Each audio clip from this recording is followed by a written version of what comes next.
UFO Around the Worlders. Today's video we're going to be covering an interview that Josh did on his channel Polarity with Nathaniel Gillis. Now it's a 2-hour and 24-minute interview.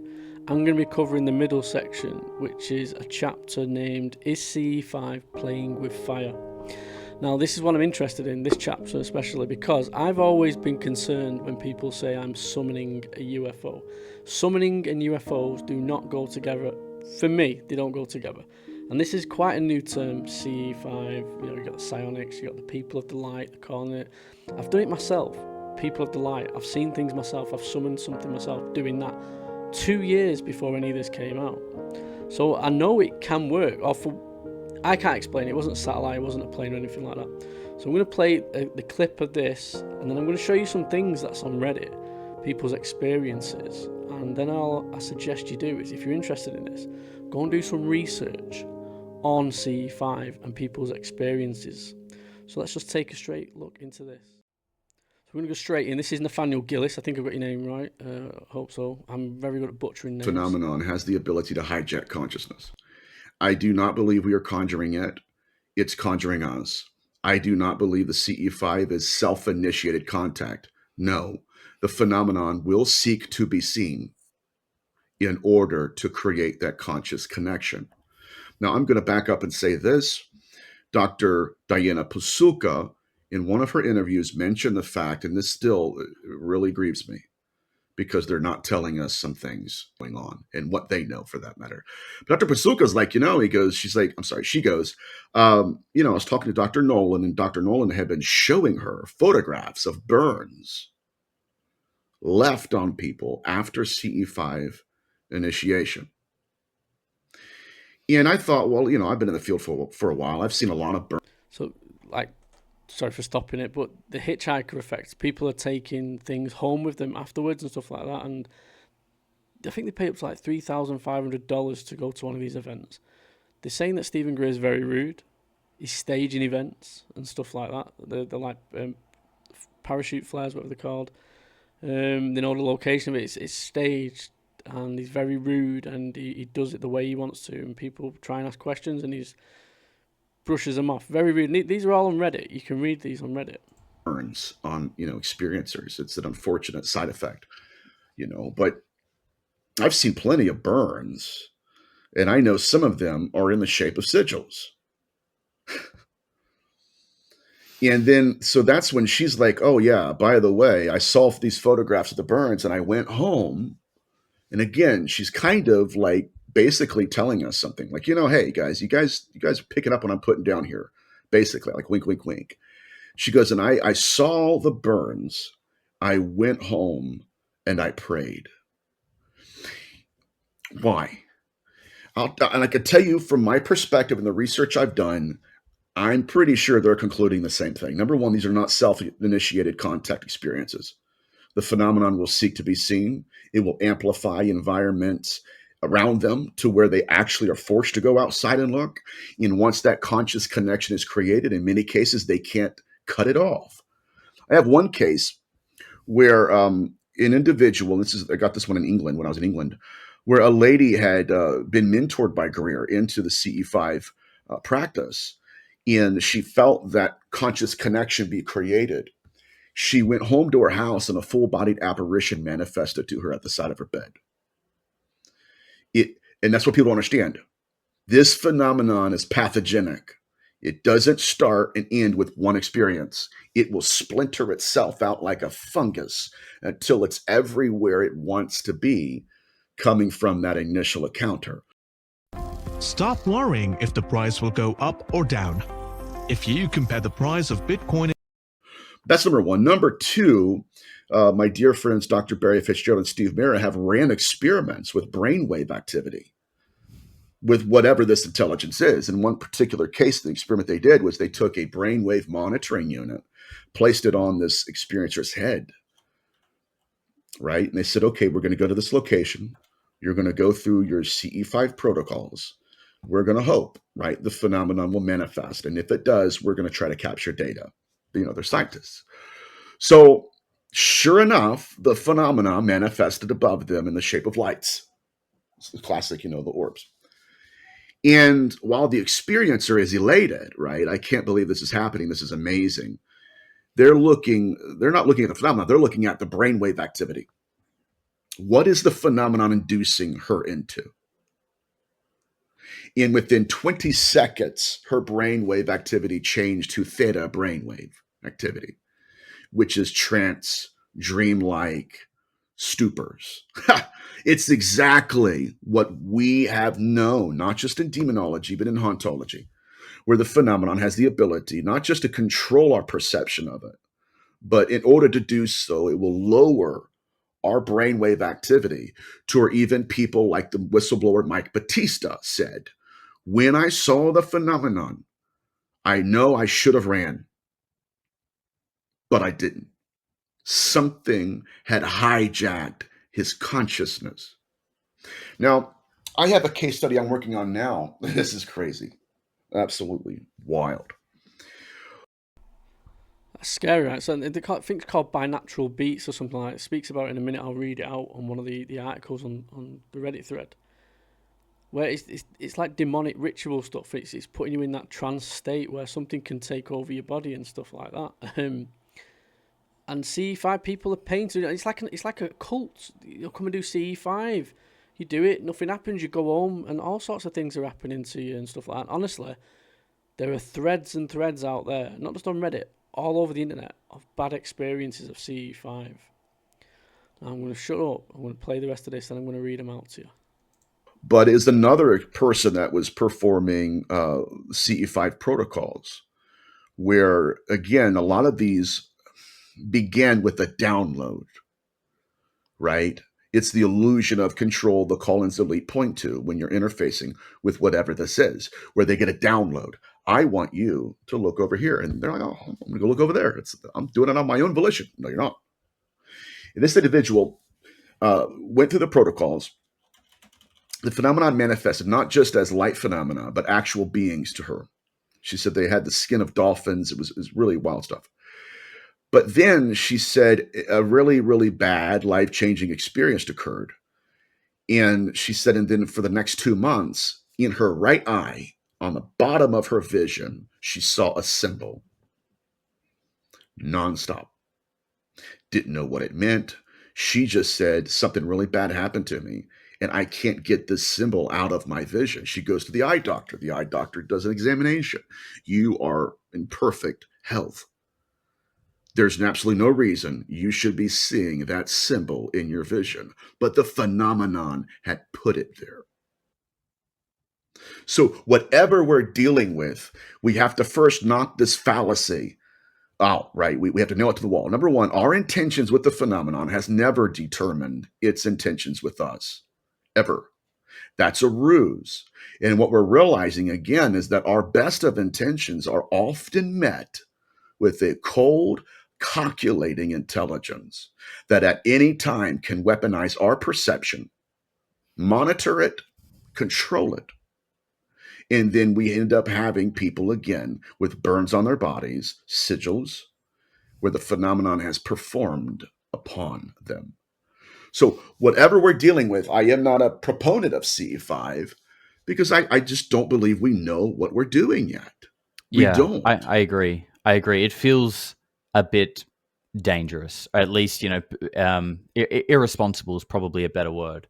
But one thing that I'm obviously a big believer in is polarity, and that if this thing has or has the potential to have such a negative effect, there must be a positive facet to it in some way. And some theories are that essentially when you interact with this phenomenon, what you actually get back is sort of a mirror of your own consciousness and the sort of state of being that you're living in. How do you feel about that? Well, that comes from John Mack, and I respect him highly. Obviously, he was an incredible researcher and man, and we lost him too soon.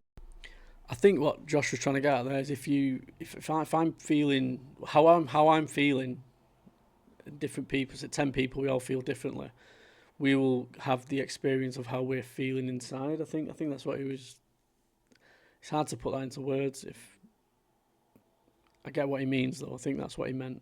So if I'm feeling, bad or not in a good place of mind, I could have a really bad experience, but if I'm a good place of mind, I could probably have a good experience. I think that's what he meant. I'm sure you'll let me know in the comments section what you just buy. But that only goes to a certain extent. Okay. What we do have is the phenomenon playing roles in our presence. If you want me to be Jesus, I will be Jesus. But Jesus will do very bad things to you. So we have the ability, again, and Mac mentioned this, to be co-creators of the manifestation, but not of the actions, not of the content, not as to what happens to us. Now, there are researchers in the field that really grieve me because, in my experience, I primarily worked with incubi victims, succubi victims, where, the phenomenon would help them co-create a mask to wear. I'll be your deceased ancestor, right? Or I will be your girlfriend. I've had one case like that. And what happened was, yes, that individual did help the phenomenon co-create something. They both co-created the mask the phenomenon wore, the entity wore. How did I know that you had an ex-girlfriend? Well, I hacked your brain. I got it. I'm going through the archive of images. I'm going to don this mask. But what happens slowly but surely, and I've seen this in the field, where women specifically will come out and say, look, I've had a very, very violent experience with a being. And then this researcher will say, well, yeah, that came from you. You were the one that did that. You deserved it, or you made it happen, or you wanted it to happen. Now, I do not know if I'm going to stop it there. If you want to watch that interview, I will put it in the description. I want to share some other things here in a minute. But I do think this CE5 is summoning. It's a summoning thing. You're summoning spiritual. It's not aliens coming from another galaxy. It's not that. Why, they'd be here, wouldn't they? What they need the crafts for if they can just come in and out? It doesn't make sense to me. But I want to show you this. So here's one here. So, hello all. Like many, I've lived a diverse path to Christ, as my username perhaps implies. I've done a lot before finding him, from secular science to philosophy to pharmacia and meditations. So in that regard, I was raised hyper-Pentecostal, which ended up sending me away from the Bible and anything to do with it. During this time, I had gone deep into mindfulness. Several years worth I'd learned later of the MIT studies on mindfulness meditation. I ended up hearing of binaural beats. At this point, I was looking into lucid dreaming, and I'm sure I posted this somewhere. In the past on Reddit as well, using these dual audio tones, offering frequencies played in each ear, proven to cause a change in brain states. That's called hemisync, I think, because I do that with the gateway tapes. So it was in the pursuit of lucid dreaming, I experienced a classic abduction experience, which I panicked. I fell back on Pentecostal upbringing. I called on Jesus. This immediately ended the experience. At this point, I was left with two options. One, UFOs are psychological in nature, or at least abductions are, or they are demons. This led me on rabbit trails on stories of two things: Christ ending these things, and the phenomena of summoning them or calling them channeling. Now, fast forward to the past few months. Recently, I've learned of the use of binaural beats in the use of remote viewing, Monroe Institute astral projection, where they train using this. Now, I've learned, like I knew with Chris Bledsoe with his help, that summoning them is more common, and further Stephen Gray. It's his writing that's making me it's making it difficult to read this. The man behind the whole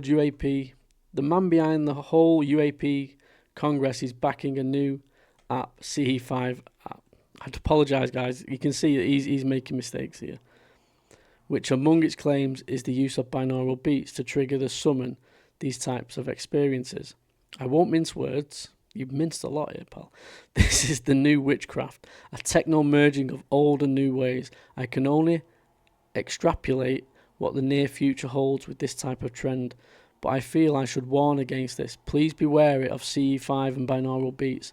To this day, there is a frequency I will never speak of, from how terrifying that experience was way back when.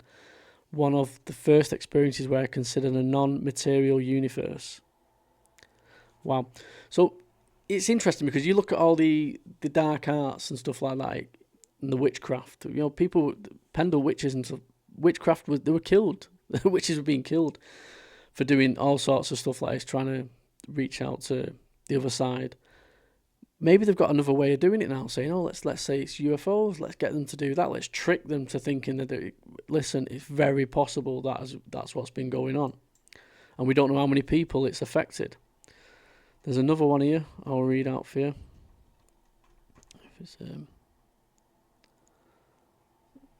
it's not that one. So this is someone that's had an experience with Stephen Greer's CE5.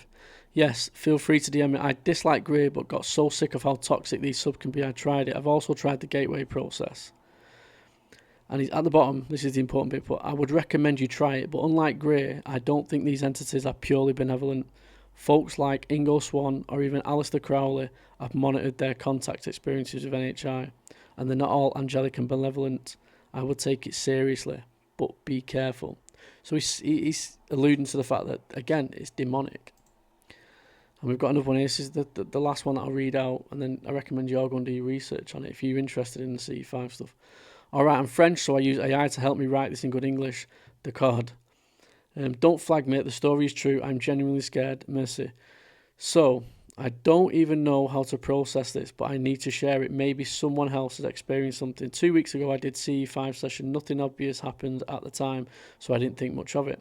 But yesterday, something really bizarre happened. My cat Simba was suddenly limping and could barely walk. He never goes outside during the day, especially not in the sun. In the afternoon, I saw him standing in the lounge, seemingly suddenly struggling to move. I left the room for literally 1 minute to grab an ice cream and asked him, hey, what's happening to you? When I came back, he was gone. Not just gone, but like evaporated. I checked everywhere, under furniture, in every corner, every hiding spot. I even searched the entire first floor of my house. Nothing, no noise, no sound of him struggling or moving. He just vanished into thin air. Then I noticed something weird. Right where he had been standing, there were strange claw marks on the floor. Deep, erratic, like something had happened in the exact spot. I've never seen those marks before, and they definitely weren't there earlier. Now here's where things get really unsettling. A few nights ago I heard a strange motor-like noise over my house. It sounded like an engine hum, but wasn't from my air conditioning or anything I could explain. I dismissed it at the time because we had a brown out at the same time. I don't know what that means. Yesterday a transformer on a nearby electrical pole blew up. Now my cat is gone without a trace, and the only evidence left behind are these weird claw marks. I've searched everywhere, even outside, even though he was in no condition to move that fast. I have no idea what to make of this. Could this be connected to CE5? Has anyone experienced pets disappearing under high strangeness conditions? I feel like I'm losing my mind. Edit. What is very strange is that he was okay 1 minute, and the minute after he was limping and looked scared. I'm like, what happened, baby? I got to the fridge, come back, and he's gone. Like, pff. So again, the cat could be dead in the cellar or something like that. I had a look. I don't think he's followed up with any comments to say that he's found the cat or anything like that. So the ones that I really wanted to find you, I couldn't find, but they are on Reddit. I just couldn't find them for this video. And the one I wanted to find, and if you can find it for me, please DM it to me. It's where they have 1 second. It's where they're paid to go and do this with Stephen Gray, and they talk about staged events, how rude he is, he's arrogant, it's this, it's that, he's not very kind to people and stuff like that. His team aren't very nice and stuff like that. And it's not just one person, not just two people, it's dozens and dozens of people that are having these experiences, and they're paying $3,000 up to $3,500. That's a lot of money to go and summon something in the sky, which might not be alien. It could be demonic, and it could be with you for the rest of your life and give you some sort of curse and stuff like that. So yeah, that is all I wanted to do. I wanted to cover that chapter, so I hope Josh doesn't mind me covering that part. I will link his video in the description. Also, Josh is moving over the next week. He's moving to another country. I can't remember where he said he's going. And we're hoping to do a chat in December, and hopefully a co-host live interview with a witness to the Sangalan goings-on that island, where they've been going over there like backpacking. They've got footage, interviews with fishermen. They've got like 8 or 9 different interviews, 50 odd minutes worth of interviews with fishermen. They've got orbs dancing around the sky, and they've even got like I think it's like an 8 to 12 second clip or something of a UFO actually going into the ocean, like 1 kilometre from the north side of the island. I've not seen it yet, but I've known about this for the last 2 years, and it's been a slow process. But the person's in a good place now, and he's happy to put his face to camera. And I think with the movement that's gone on in the background with Congress and all this, I think it's twisted his arm a bit that, you know, he's all right to do this and he can do this. So just bear with me, and I've invited Josh if he wants to join me on that as well, because I think we could do a good tag team on that. We're quite similar. He's at the other end. Well, he was at the other end of the world. I don't know where he's moving to. Maybe he's in Europe now, maybe he's on my doorstep somewhere, same time zone, which will be good. I get to watch his lives. I'm sick of going to sleep and I'm not seeing his lives. I get up for work in his lives. He's an absolute beast. I've got nothing but praise for him. He's gone from like 250 followers to 105,000 followers in a year on YouTube. The guy's an absolute freak in the nicest possible way. So yeah, I'll link it in the description. Please be careful if you're doing CE5. Be careful. Anything with summoning, the word summoning, for me, it's not connected to the UFO stuff, it's spiritual. And if you're deeply religious, you probably think the same already. So, as always, keep your eyes to the skies, as the next story could be yours. Good night, God bless, and I'll see you on the next one.